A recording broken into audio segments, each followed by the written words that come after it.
Welcome to the Hyperdash podcast, where two friends hang out and talk about video games, but unfortunately my co-host was not able to join me this week. But hey, we have so much Overwatch 2 news. I mean, it is just hella exciting, so let's get straight into it. We always like to start off the episode with a little question of like, what have we been playing this week?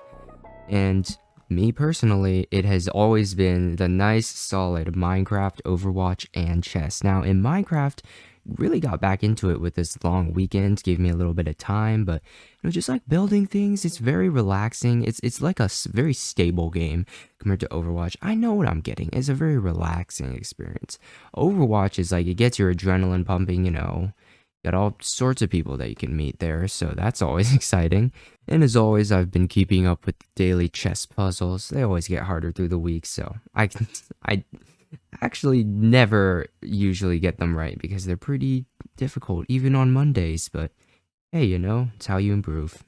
Anyways, something like kind of big that may fly under the radar is that changes are coming to Chrome in a future update they announced, and these changes are going to stop many ad blockers from working, which is probably not intentional on Chrome's part, or maybe it is because like the more ads they show, the more money they get.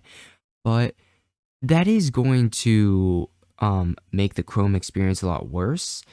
I don't like a large portion of people who use the internet just use like Chrome without an ad blocker when you can easily just put an ad blocker on. I don't know. It saves you time, bandwidth, and I was going to say money, but it actually just saves you wait, what does it save you? Maybe like brain cells, like not trying to look at that much clutter, cleans up stuff. Personally, I use Brave, like not an endorsement of Brave, but it just like it comes pre-installed with the Brave, like the ad blocker comes pre-installed, so I think that's pretty cool. And it also gives you like a little RGB, oh not RGB, like a little colored new tab page. Anyways, I'm not trying to, I promise I'm not paid by Brave. That's just the browser that I use. Would recommend though. Anyways, yeah, I'm glad I use Brave because I mean, anyone out there who ever thinks to themselves, has that little voice in the back of their head going like, but what if there weren't ads? Try Brave, because Chrome is now going to, and people, I don't know, personally, I don't know what the memes have been going on about Firefox. I don't know what the deal is with Firefox. But there's like been memes on Reddit. I should spend less time on Reddit, to be honest. And it's like college application season, so it's pretty exciting that I submitted my first 2 applications. No way, only like 7, no, more like 14 to go. No, not 14, more like 12 to go or something. No, that's not right. It's more like 10 to go. I don't know, okay, I don't know the exact number. Definitely gets a lot of weight off my chest, gives that feeling of satisfaction. However, I also got 1,000 more words dumped on me by the application because I didn't fill out the bubbles beforehand, and anyways, it was just a surprise that came, which well, it is not a very PogChamp moment. That is the most cringe thing I've ever said. Let's move on. Overwatch 2 is coming. Hey yo, I might even leave that blooper in. Overwatch 2 is coming in just 7 days. That's 1 week. So today, we're going to be going through all of the news that has happened, starting with the most recent news, which is the announcement of the Defense Matrix initiative by the Blizzard team just today when I'm recording this. Basically, a summary is that they're using the machine learning behavior analysis in their games to discourage hackers, griefers, and smurfs. So they're trying to, make it harder for these bad apples that are making the Overwatch community, not that great, and improving the first-time player experience. So basically what they're doing is, one of the things they've done is they've made a machine learning behavior analysis software that is going to look for hacking activity and griefing activity, like, throwing, stuff like that. And they're going to try to, get those people banned without having to have people like comb through the replays, I guess. I don't know how they did it before, but this is definitely going to make reporting people and then actually, seeing some follow through and getting them banned. Actually, that will probably work because it's all done, not by humans. And I don't know, listen, I don't know how they're going to use machine learning to like analyze the behavior or something. Or, maybe they just say like, oh, wow, this person is playing like a bronze when they're in diamond or something. They must be griefing. And another thing they're doing to discourage all of this, we already knew this, but they are locking this free-to-play system behind like a text wall. So like you have to have a valid SMS number to be able to open a free account, pretty much. But also what they've done, and this kind of ties in with the first-time player experience part, is they have made it so that you need 50 wins in unranked to unlock ranked, which is just pretty much 100 games. Your win rate's going to be like weird when you first start, but you need 50 wins. If you've never played, if you have a new account, you got to have 50 wins to unlock comp. And during that, you unlock heroes one by one, which means approximately 3 games per hero, because there's what, like 35, 30, 33, 35-ish heroes, right? And so I'm interested to see that order, right? And I'm also interested to see the first hero too. Like, I know in the tutorial you play soldier, right? But like, you know, on the first day of Overwatch release, we can't have a bunch of like soldier players, because then that would make DPS queue times like literal hell. So I'm interested to see, like, you know, what if we get some, like, I don't know, you play Zarya, because, you know, she only has like 2 abilities, like 3. Oh crap, I mean, Zarya's not hard to play. Thinking about Ryan is like, yeah, Ryan's pretty straightforward, and but he has a barrier, he's got charge, and he's got 2 fire strikes. So I'm thinking like, hey, if you're a beginner, it might be like a rather difficult thing. Maybe Zarya's simpler. I don't know. What do you think? But anyways, I think this is a great change because, I mean, I'm trying to think back to when I first got the game, like December 2020. It was like all of the heroes were in front of me, and I just had immediate access to all of them. And that was definitely like, there's a steep learning curve. Like, I remember for several months, I didn't know what like Moira's ult was or something like that. Like, I have this very specific memory of when I got killed by Moira's ult in one game. And then immediately after, I went into the training range and selected Moira and, like, you know, used her ult. And I was like, oh, that's what it does. Now, of course, I main like Mercy, Moira, and BAP. Not in that order. Mercy, BAP, Moira is the correct order, but maybe also a little bit of Ana. I'm getting off sidetrack. I'm just thinking like this is a great thing because it may seem like, oh no, they're like locking things behind a time wall instead of like and also like Kiriko is behind a paywall and stuff like that. But I think this is a great change because if you're new to the game, you're learning the game, you want like a guided path, right? You want a path that you can go on instead of having to like cut through the trees with your machete or something, or cut through the vines with your machete. I don't know. I hope that analogy made sense. It's anyways, you should read the full blog post for all of the details. It is a pretty long read though. I was in the car, not driving, just to specify, but it is a pretty long read. So just search up Overwatch 2 Defense Matrix Initiative and read the whole blog post if you want to know more, but that's my summary. Earlier this week too, Kiriko, I always say it wrong. I always say Kikiro instead of Kiriko.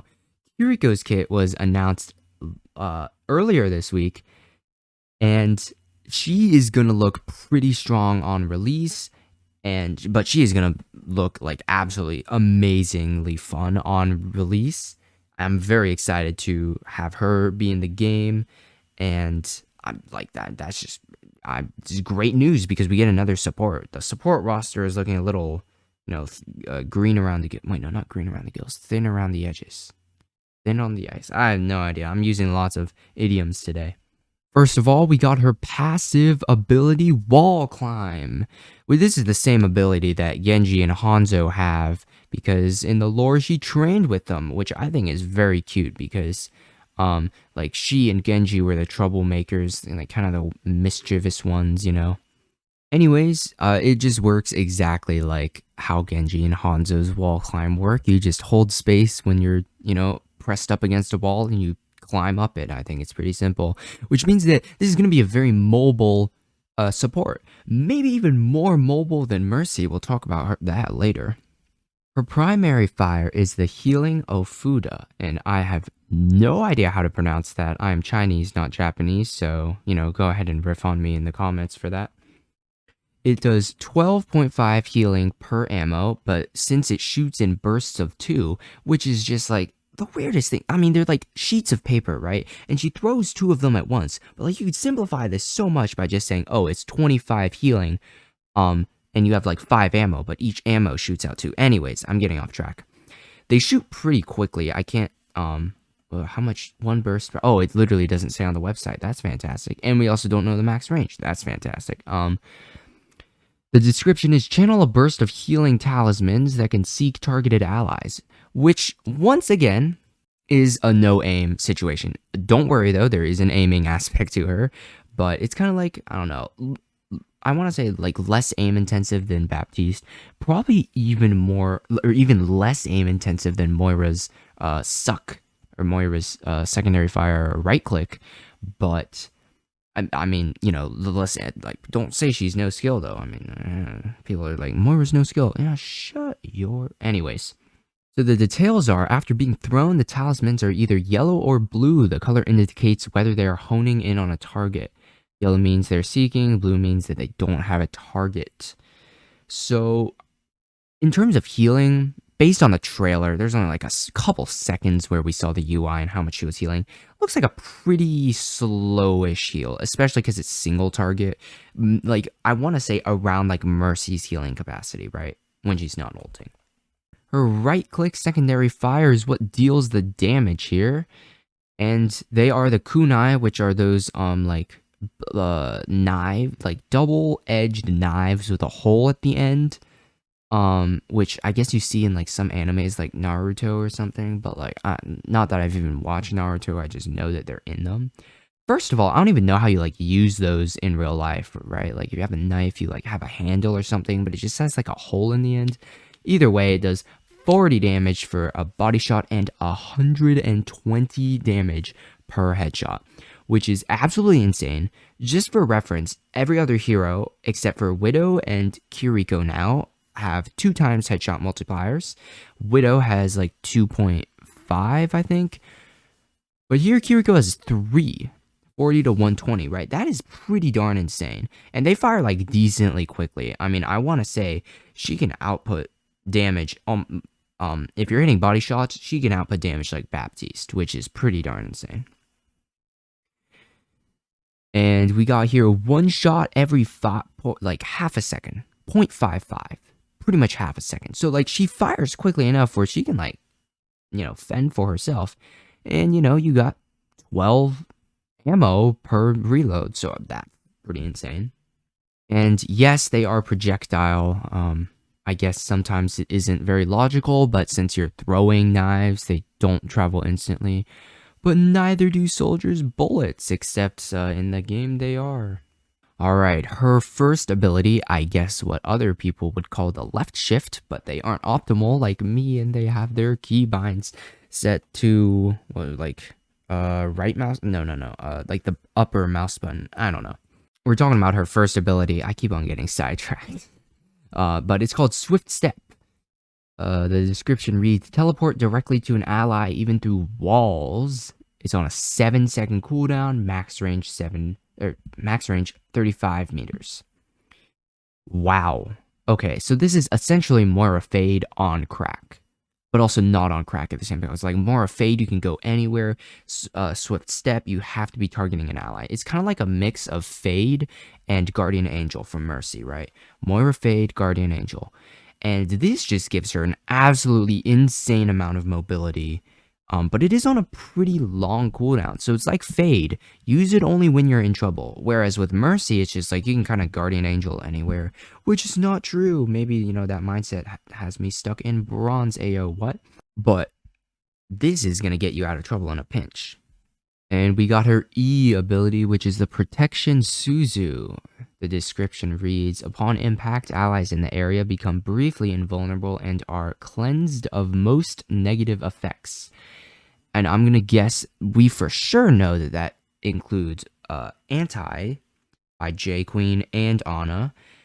And I wonder if that's also going to cleanse Burning from Ash's Dynamite. Anyways, Protection Suzu is on a 14-second cooldown, and it gives 50 healing, so it's kind of like the burst healing from Baptiste. and it gives a protection of 3/4 of a second, and I think I already said it is a 14-second cooldown. And this is going to be an arcing projectile, so it is going to be affected by gravity, which is weird because her blades are a projectile, but they're not affected by gravity, even though gravity very much exists. But hey, we're not here to riff on Overwatch 2's physics, right? Anyways, this is like a very situational kind of OP version of Baptiste Lamp. And now that I'm thinking of it, we've gone through all of these things, right? Or not the ultimate yet. You know what? I'll give my thoughts on it later, right? I'll give my thoughts on her kit later. But like this is like Baptiste Lamp right here. And that is going to be like a very big playmaker here. You get your allies out of trouble, you gotta like, Diva Bomb. I mean anything like Ryan Charge, Ryan Pin, I guess. What else? Junkrat Tire. Pharah ult, kind of. Sigma ult. Sombra, I want to say Sombra ult, but she, like, I don't know if you can really do that unless you have a esports level of reaction time. But yeah, this is definitely a very big playmaker and makes her very strong for protecting your allies, essentially. And finally, we are at her Q, her ultimate ability, the Kitsune Rush. The description reads, summon a foxed spirit that rushes forward, accelerating the movement, attack speed, and cooldowns of allies that follow its path. We know literally nothing about this, except for that the duration lasts 10 seconds. We don't know their movement speed, rate of fire, reload speed, or cooldown, but we know that they're all boosted. So this is kind of, I mean, I think it's situational. It's not a circle, it's a rectangle, right? It's not a circle like, I don't know, Lucio's ult drop the beat or Lucio's healing. It's like a path going forward, right? And it's also very reliant on your allies. It's not like Baptiste's ult at all, because you use Baptiste's ult most of the time. Well, the way I play it and the way, I've heard Baptiste unranked to GM people, like ML7, he says, like, use it selfishly to, boost your healing and your stuff. Don't, like, I don't know, like, if a soldier's ulting, you can, like, window for him, sure, but, like boost your own damage, too, right? Give yourself some credit. And, well, man, given that those are two different things, but this is very, very much geared towards your team. Now, I think that pretty much, I don't know why, but it feels all very recycled to me, right? So, like, let's go through it, right? Kitsune Rush, her ultimate ability. It's kind of like Lucio's ult. It's like a boost, right? A boost that you give to anyone. Or maybe it's also like a combination of Lucio and Ana, right? You give an effect to everyone who walks in, who's in this area of effect, and you give like a nano boost, kind of like a nano boost ability, right? You boost their attack speed, which is pretty much boosting their damage, like Ana's nano does. Boosting movement speed, like Lucio's, what's it called? Part of Lucio's ability, like passive ability, I guess. Cooldowns. Oh, we haven't seen cooldown reduction yet, and I don't know how that like is gonna work, but I think that's pretty cool. It's a new mechanic, right? So there's something new. But you got the Protection Suzu, which is essentially Lamp with a little bit of healing, right? On a lower cooldown. And you got Swift Step, which is just the teleporting ability. It's just like Mora Fade, except you can go through walls. It's like Mora Fade combined with Mercy and Guardian Mercy Guardian Angel. I cannot talk. But it can go through walls. And you got a Seeking projectile, like or not, and then you got what? The Kunai, which are like those blades, right? You throw them like is there anything similar? Kind of like Sigma balls, except wait, that sounds the hyper spheres are what they're actually called. But Sigma's ammo kind of because I mean, there's nothing else quite like it. So I guess that's unique. At least we have like a new like secondary fire for the supports, right? But then you got the healing Ofuda, which like are seeking papers. It is kind of like Mercy Beam, except you actually kind of have to aim it, but like not really, you know. But it's also like more of a secondary fire. So lots of like recycled stuff, but there is some definitely like some new stuff, you know. Like I don't know. I love to see some new ideas. Like I don't know, if you look at all of the supports minus Kiriko, there's not much overlap. But Kiriko, I feel like it has a lot of overlap. So that's my only criticism. But once again, like what the last time we've had a new content is 2020. When did Echo release? Actually, that's a great question. I'll Google that. Right. Yes. This is actually sad to be saying, but it was April 14th of 2020. I can't believe that number. It's been actually, wait, it's 2022, right? Yeah, it's been over 2 years. It's almost like 2.5 years since we've had a new hero. So hey, you know, we've been begging for content, and that's just how it is. In other news this week, and actually today, the Clash of Clans Hammer Jam just began. And I mean, I think there's only one thing that can mean is that Town Hall 15, I mean, we already knew it was coming, but Town Hall 15 is like, it is literally right on the horizon. Like you thought it was far away. Nope. It's like literally coming out probably October, maybe November. And you know what? Frick it. I'll give a prediction announcement date of mid-October and release date of late October to early November. They're gonna start announcing, do like their little animations in their videos mid-October, and they're gonna release it early November. Pretty much, you just get all of your prices cut in half, which I mean that's just great news. I love that. I will be upgrading my level 14 walls, right? Because it's like +1.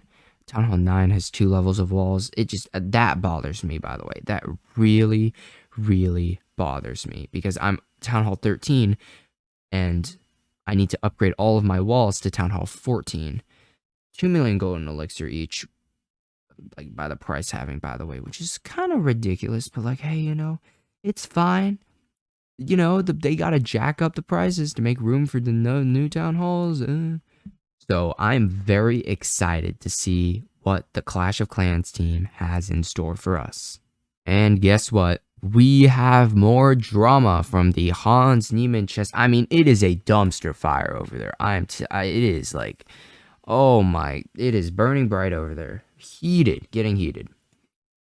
Anyways, we have updates. Magnus gave a freaking statement, by the way. So like, if you're not caught up, Magnus Carlsen. I almost said Magnus Chase, like the freaking Rick Riordan book character. Jeez, I need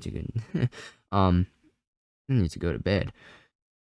Hans Niemann beat Magnus Carlsen. Well, Magnus Carlsen resigned, and then he pretty much just, like, everyone thought he was accusing him of cheating. And later, at the Julius Baer Generational Cup, how can you tell I'm reading from my notes, right? He resigned instantly against his match. He instantly resigned in his match against Hans Niemann, which pretty much everyone was like, okay, yeah, we know that he's pretty much very heavily saying he's cheating. And now he's issued a statement, right? So the first time he played against him, it was a very long game. Hans was playing very well, I guess suspiciously too well for Magnus, and he resigned that game, resigned another game, and now he's issued a statement. It's a very long statement. I'm not going to summarize it, but pretty much what he is doing now is, the best way I can put it is he's politely accusing him of cheating. And I say he's politely accusing because if he goes like full out guns blazing, he's going to piss off like everybody on the internet and also Hans's lawyers. So Hikaru said, and I don't know why I'm just saying what Hikaru said, but like he had the most based take. Pretty much it's like you gotta work out these things with the lawyers ahead of time so they don't get pissed at you for like defamation or like, I don't know, libel, slander. Which one's written? Slander is written, libel is spoken. No, libel is written, slander is spoken. Either way, well, technically it would be written in this case because he's not speaking it, so it's libel. Anyways, And you know what? I'm not going for a law degree. Like, whatever. Go correct me in the comments. I don't know. Anyways, the ball is now in Hans's court, to quote Hikaru, and Hans is pretty much, you gotta release a statement here, because if Hans does not reply, then, I mean, like, he's cheating, right? Like we can agree, like, if you don't issue a statement, then you're pretty much admitting that you're cheating. But if you reply, then you can, either come clean if you did, and, like, I don't know, you decide to come clean, or you can say that you didn't cheat, and you have to give evidence, or here, Hans either says, doesn't issue a statement, and then everyone, like, will never know if he cheated or not, or he'll admit to cheating, but if he doesn't reply, it's gonna be very suspicious, right? You can't just say, like, no comment. Like, it forces him to comment, right? Or he can say, like, okay, show me what evidence you have, and I will respond to that in some way. So it's like another classic back and forth between accusers and defenders. Can you tell that I'm tired of, like, internet drama like this? I'm just reporting on it, people. It's just like, we think Dream cheated. No, I didn't. Yes, you did. Here's the evidence. No, I didn't. And I'm going to say that very defensively. Well, we still have evidence against you. Several months later, he admits that he was cheating. Or, like, you know, like, come on, right? It's just going to be another, like, what? We'll have this figured out in 2 months. Or we won't have it figured out in 2 months. Because they're going to go back and forth. They're going to present the evidence, blah, blah, blah, blah, blah. Right. Am I interested to see where this is going? Yes, because I want to know. I just wish if there were, like, a third person mode, a replay mode, we can know everything, right? Total omniscience. Omnipotency. No, not omnipotency, just omniscience, right? We know everything. The story of the world is told in the third perspective, right? We know everything that happened. I just want to know, truly, did he cheat? Not even, like, did we deduce that he cheated, or, like, officially he cheated. Even if he, like, either he admits to cheating, like, or, you know, he gives evidence that he doesn't, right? I want to know the deepest truth, the truthiest truths, the omega truth. Did he cheat or not? That's what I want to know. And we can actually never know that for anything. Except for the fact that I know that I'm recording the Hyperdash podcast right now. But I mean, hey, I guess that's a great segue for an outro. Thank you all so much for listening. I'm going to quickly, shameless self-promotion, shout out my Twitch and my YouTube. I released, like, a Fortnite montage. I don't even play Fortnite. I just, like, ripped some free clips off of YouTube and edited them into a montage, because evidently I don't have enough things to do. But as always, thank you for listening. Don't watch the link skin and collect the strong diamond 07. Stay awesome.